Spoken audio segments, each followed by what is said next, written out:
Okay, any ideas? Yeah, Cindy. Okay, so they tried putting them in fractions and seeing which one had a greater percentage. Okay, so that's one idea. So who did you guys decide to go with then? SAT score student? All right, other ideas? Yeah, Marcus? You could graph one and then take the top about 13.5-ish. Like. Okay, so you're talking about our empirical rule? Yeah. Okay, so Marcus is talking about looking at as part of the normal distribution curve and kind of seeing where they stand with which percentage from our empirical rule based on the 68, 95, and 99.7. So who would you guys pick based on that information? 20%, maybe? Well, would you pick the student that took the SAT or the student that took the ACT?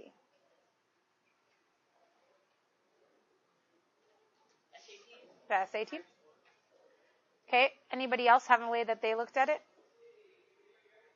What is the struggle with picking one over the other? Brandon? Good. The tests are different. They're both standardized, right, and have this like normal distribution.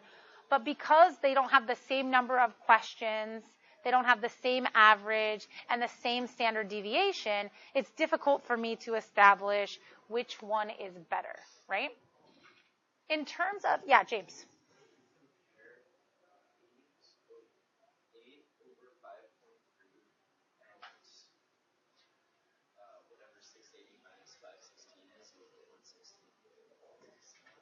Yeah, so say that again.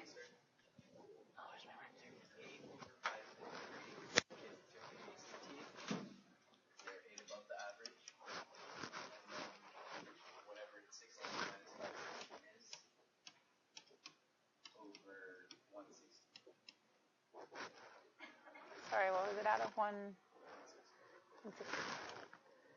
All right. So what is James trying to measure by doing this arithmetic for each of these scores? Yeah, Natalie. Okay, good. So the subtraction gives us the number of points each person is above the average or below the average, right? And then what's he doing by dividing it by the standard deviation? It's now not going to be how many points they are above the average, but how many standard deviations they are above the average. Now, women's height and men's height on average, do you think they are the same? No. Are they both normally distributed? Yes. Okay?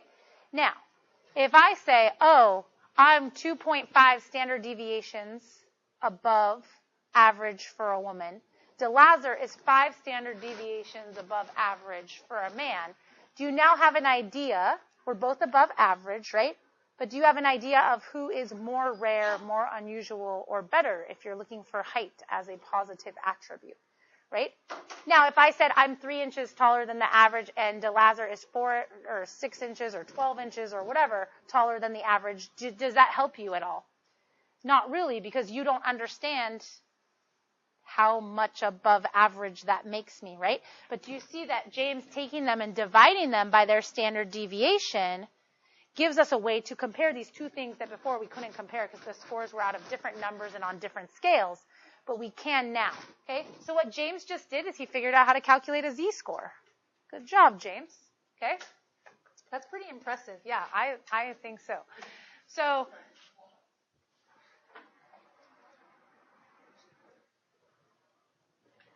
all right, so we can answer these questions right here. James just did all of this. James, did you know this ahead of time, or did you just figure this out? I'm pretty impressed. Okay, so we want the data on the same scale. So if we want to compare data on the same scale that's about different things, we scale the data by giving it a z-score is what we call it. Okay. A z-score of 1 means that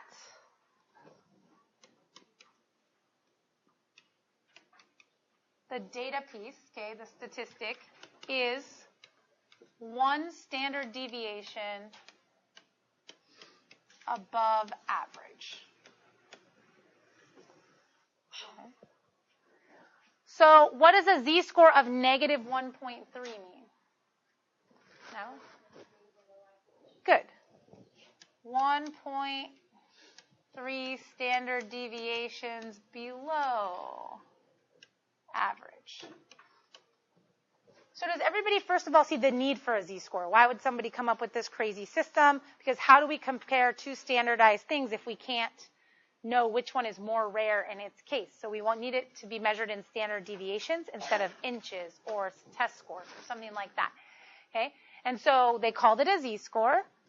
They give it these numbers. Each number measures how many standard deviations it is above or below average. Okay? How do we calculate a z-score? We do what James did. Okay? We take our piece of data.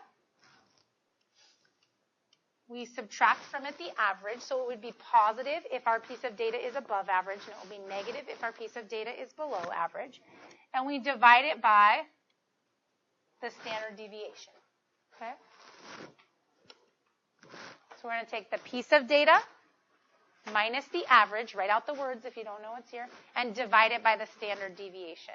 That way we're now measuring the difference in standard deviations, and we can compare two things together and see which ones they are. So you get this z-score, okay? And so our empirical rule was kind of a version of this, right?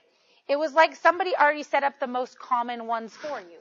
They basically said, okay, if here's the mean and here's the first standard deviation away and here's -1, we know that somehow between these, the amount of data that's in here or the percent of the population that would fall in there is 68%, okay? So the empirical rule is kind of a minimal version of z-scores, right? Because we measured those in standard deviations. This is kind of broadening it to be like, you don't need to just know the empirical ones. You can figure out any of them if you have your z-score.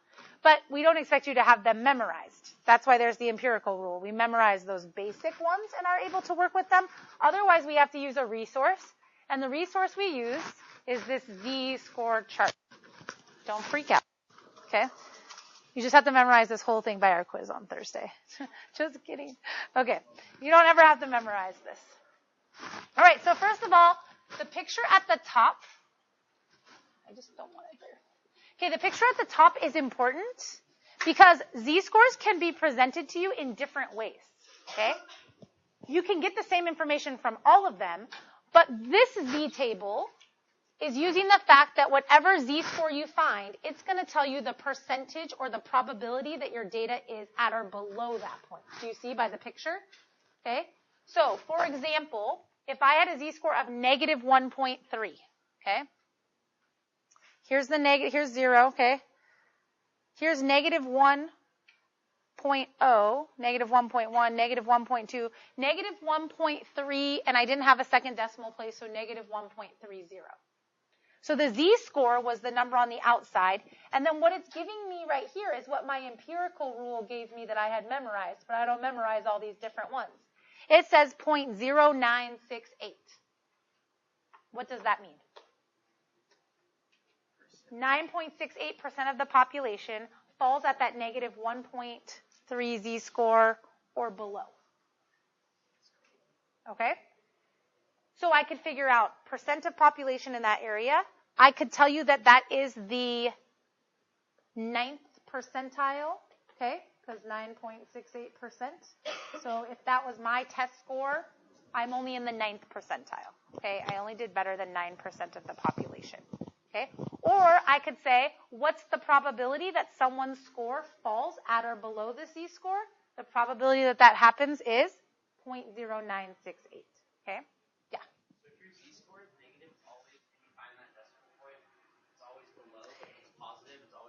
No. So even on the positive, so look over here. Let's say we had a z-score of 2.51, okay? So 2.51 is 0.9940. That means when I'm 2.51 standard deviations away from the mean, 99.4% of the data falls within that, or the probability a piece of data is at or below that is 0.994, or I am the 99th percentile for the data. Is that okay? Now, if you go online and you look up another z-table, like Miss Brady was texting me last night because she was looking at a different one. She's like, I don't get it. My answer doesn't match what you have. But her z-table was giving the above one. Now, if I wanted to know what percent of people or what proportion or what probability or whatever are above, what am I going to have to do with my number here? Subtract it from 1. Okay, or 100% if we think of it as a percentage. So if we're using the decimal, we subtract it from 1. If we're using the percentages, we subtract them from 100. Okay, and it's going to be a bunch of that same arithmetic that we did with the empirical rule. You can figure out in between any two things now, any two. Because you just calculate a z-score for each of them. This gives you the percentage on the sides of them, and then you just do whatever appropriate arithmetic to get the piece of it that you want to look at. Does that make sense to everybody? Okay. All right, so looking back at what we were doing before. Okay, so for your percentile, you can go ahead and fill in that information. And I went to our stats gurus on campus to talk about this because I was like, when it says 56.5, are you going to call that the 56th percentile or the 57th percentile? And basically it came that they would probably call it the 56th. They wouldn't call it the 57th till you like reached 57. But percentile can be described two ways. It is the number of percentage of scores that are below that mark, or it can be the percentage at and below that mark. So that's a little hard because, like, in the SAT, you're never going to get a score report that says you were the 100th percentile. You were the 99th percentile. Okay? Because you couldn't score better than 100% of the people because you were one of them. But if they did it differently at or below the best, then you could technically have something called the 100th percentile. But they wouldn't mark you wrong no matter which way you put it. So that's why I talked to the AP stats teachers, because I was like, if they're taking a stats, like let's say they're doing the AP test, right? And they're supposed to find the 99th or 96th percentile, do they use this one or this one? And he said they would accept both because of the definitions can vary a little bit. So basically percentile describes, we'll say, the percentage of scores at or below that point. Okay? So that's what our percentile is. And now you can see that might make a lot more sense. Like, I didn't really understand percentile when I used to get scores and stuff. And then when I learned stats and learned like z-scores and had that picture with like the shaded stuff underneath the curve, then I understood like there was a picture for me in my head of like what percentile meant. Like, oh, all those people, I was at that score above them. You know what I mean? Or if I did really bad, like, oh, only this little amount of people that I was above over there. Okay? All right, so let's say male heights in the U.S. have a normal distribution. Here's where we can. So it says the mean is 70 and the standard deviation is 3. Okay? Females, normal distribution, mean of 64 and a standard deviation of 3. So based on this, find your z-score in your gender. What is the percentile within your gender? Who's taller for their gender? A 6'3" tall man or a 5'10" tall woman? And Shaquille O'Neal is 7'1". What percentile does he fall into? Okay? All right, so take some time with your group. Okay, so I did myself. So you should have done this. So I'm like 5'10". Okay? So I'm about 70 inches tall. So if I subtract that from the average woman height, which is 64, and divide it by a standard deviation of 3, I couldn't subtract, but then I figured out how. So I did 6 divided by 3, and I got 2. So I am 2 standard deviations above average. When I looked at the chart for 2.00 as the z-score, this was the decimal that I saw in the chart that, remember, represents this probability. Okay, of data at or below that point. So I said I was in the 97th percentile. So I'm basically not rounding up when I state the percentile until it reaches the next percentage to say I'm like better than that much percent. Okay? So even though it's 97.7, I'm not rounding it to 98 because I'm thinking I am more than this percentage and I'm not yet. So I'm keeping it at the 97th percentile. Okay? So then here, I had already done this calculation because I just happen to be that tall. And then for a male that's 6'3", which is 75 inches, I did 75 minus 7 divided by 3 to get their z-score, which would be 1.67. So when I looked up 1.67 on the z-score chart, it was like 0.95 something. So that male would be considered in the 95th percentile, where even though I'm shorter, okay, or a 5'10" female would be in the 97th percentile.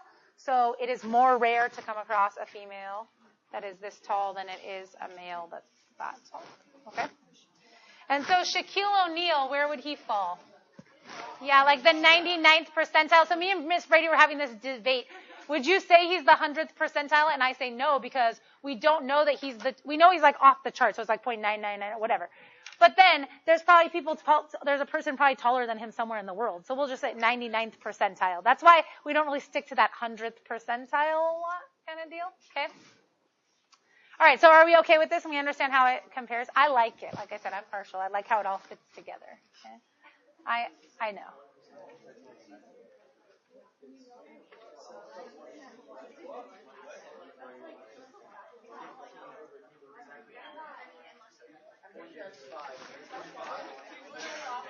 Okay. So, real quick, I think we're going to do this. Let me see. Maybe we're not going to do this.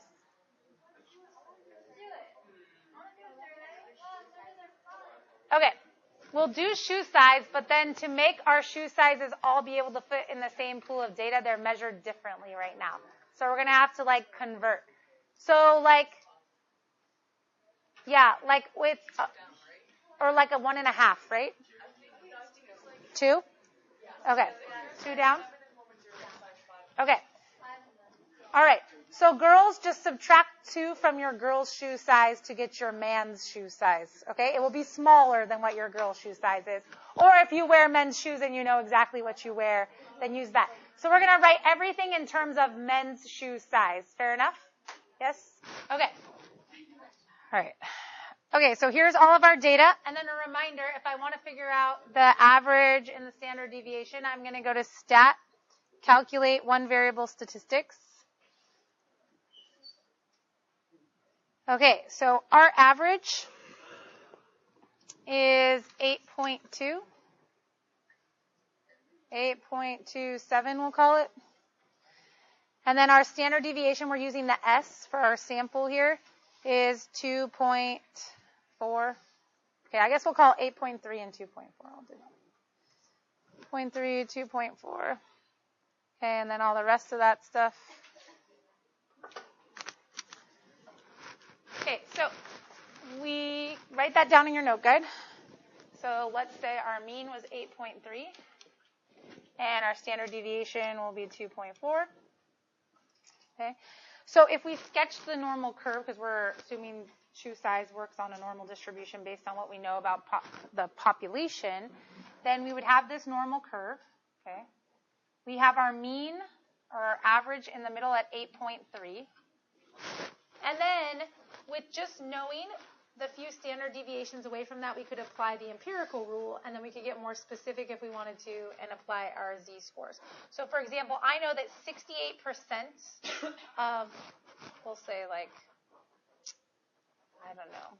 I'd have to say what the population's representative of, so it's hard because we don't really have equal representation from all different class levels in here. So we'll say Algebra 2 trig students is our population. You guys will be our sample. So we will say average shoe size for an Algebra 2 trig student is probably 8.3. And we would say that 68% of the population fall between 5.9 and 10.7. And then we would say 95% of the population falls between, 3.5 and 13.1, right? Okay. Oh, can't pick it up. It's really just not going to be pretty every time. So that captures 95% of the population. Yes, Cinda. So I added 2.4 to the sides above the standard, the mean, and subtracted when it was below. And then we would say 1.1 to 15.5 would capture 99.7%. Now you might look at our data and say, no, Ms. Dahl, that captures 100% of the data. Remember, this is our sample, and you guys are supposed to be representative of Algebra 2 trig students, so we wouldn't make that definite of where the 100% is. We would use our empirical rule to say, if shoe size is normally distributed, this is what I would expect. If it's normal distribution. Okay. So then, based on this information, you guys should be able to answer these questions. Let's skip to this down here. What is the probability that a shoe size is less than 6. Never mind. That is no probability. There's no way it's less than 6 and greater than 10. Not going to happen. So let's do part F. What is the probability that a shoe size is greater than 7.5 and less than 10? Okay, so whatever this curve looks like, we're trying to figure out where the score of 7.5 is and where the score of 10 is and what the probability is that it falls in there. So what do I want to know about 7.5 and 10? Yeah, if it was numbers on the empirical rule, I could quickly use my 68, 95, and 99.7, but did those numbers show up on there? No. So instead of using that rule, I need to convert these to z-scores to look at the probabilities that are in the chart, okay? So for 7.5, I would do 7.5 minus 8.3. Is that right? You guys have it right in front of me. Yeah, 8.3, yeah. Divided by 2.4, okay? And then for 10, I would do 10 minus 8.3 divided by 2.4. Okay, so I'm going to use my calculator to get z-scores. Remember, our z-score table does z-scores to 2 decimal places, so that's what we would want to look for.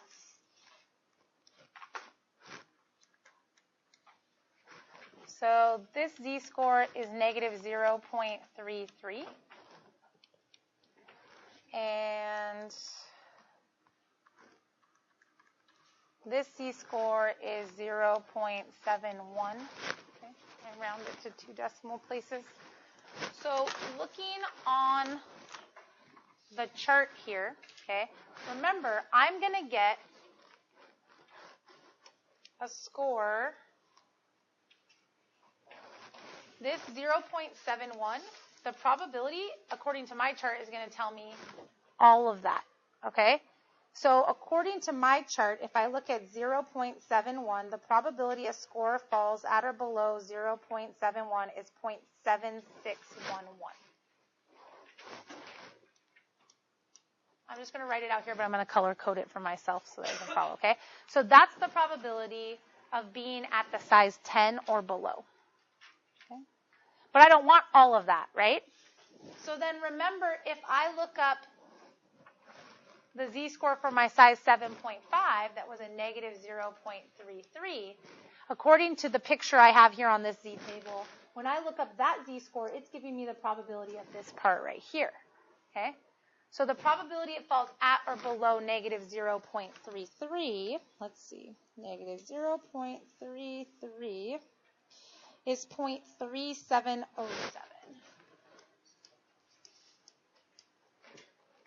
Okay? So what is the probability that it falls between these 2 scores? What do I need to do? Subtract, right? Because the green covered everything from here over, the blue covered from here over, but I want this red part. I want between them. So I want to take this whole probability and subtract that amount from it to be left with the portion that's in here. Okay? So I'm going to subtract these, if I remember how to do this. So the probability, okay, that somebody's shoe size is between 7.5 and 10, according to our sample, if it's representative of the population, is 0.4104 or a 41%. Does that make sense to everybody? So do you see how it's a lot like the arithmetic of the empirical rule? If you can read the chart, you can figure out everything. But you might be drawing little sketches like this to help you figure out, what do I have to add? What do I have to subtract? What if I wanted to know this part over here, or do the 1 minus whatever I figured out, so you can get any of the information that you need. Okay? Is that all right with everybody? Do you feel like you have enough information to use this chart appropriately? Yes? Oh, because it's 6. Sorry, I suck. I told you, I was making fun of myself, and I really can't do subtraction. So I guess, please throw a pie at me today. No, I'm just kidding. Okay. That's why. Thank you. Thanks, Red. Okay, are we good with how to use this? Yes? All right, so this part about, like, do you have big feet, you're going to have to figure out what's unusual and what's usual, okay? And then I just want to make sure.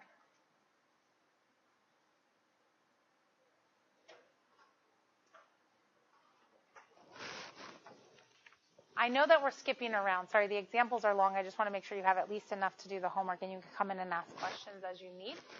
So this gives different data. This actually gives population data that they collected. I want to talk about this part right here. So we've been finding z-score and then using the table to give us what probability or percentage that z-score represents. But this question gives you the percentile that they want and asks you to figure out what shoe size represents that percentile. Okay? So when they say find the shoe size that represents the 75th percentile, we want to find whatever shoe size ends up with a z-score that's right here, so that the shading at or below that, right, that's the definition of percentile, represents 75% or 0.75. Is that okay with everybody? So I'm not going to go find in the z column 0.75. 0.75 is not the z-score. It's one of these numbers embedded way into this chart here. Okay? So I'm going to scan these rows looking for inside the chart, not along the outsides, inside the chart, 0.75. Okay? All right, so I see a 0.7486, and then next to it a 0.7517. Okay, so the place I see those is at 0.67 or 0.68 on the chart. Okay, so this probability or percentage goes with 0.67 as a z-score. This one goes with 0.68 as a z-score. So I found the percentage inside the chart, and then I looked at the edges to see what z-score, kind of the opposite that we've been doing. Okay, I'm going to pick, I'm not going to throw the pen, okay?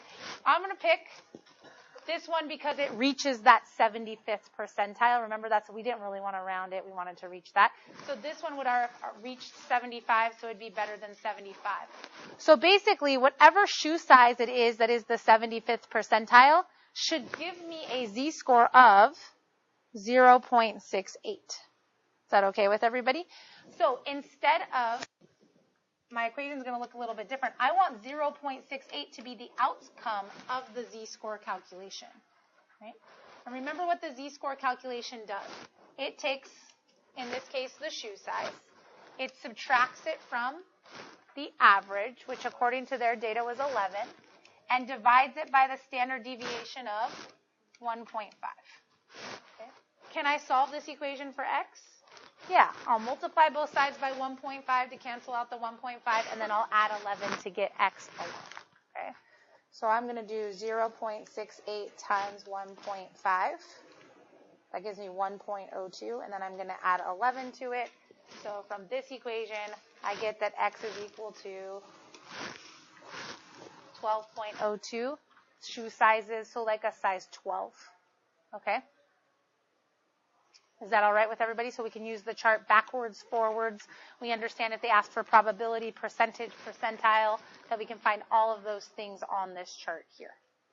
Okay? So lots of uses for this guy. Clearly on the test, I would have to provide you with one of these, same on the quiz. Okay? Otherwise, you'd be out of luck.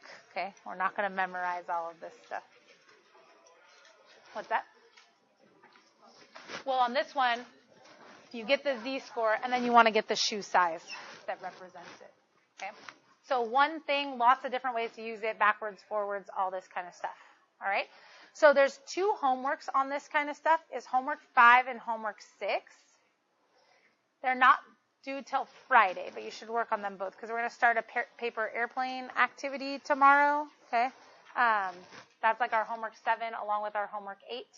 And so the rest of our homework is a lot of just like the stuff we're doing in class in the packet, but they're listed as your homework assignment. You might do parts outside of class, but that should free up some of your time to do your project, okay? So just make sure you finish homeworks 5 and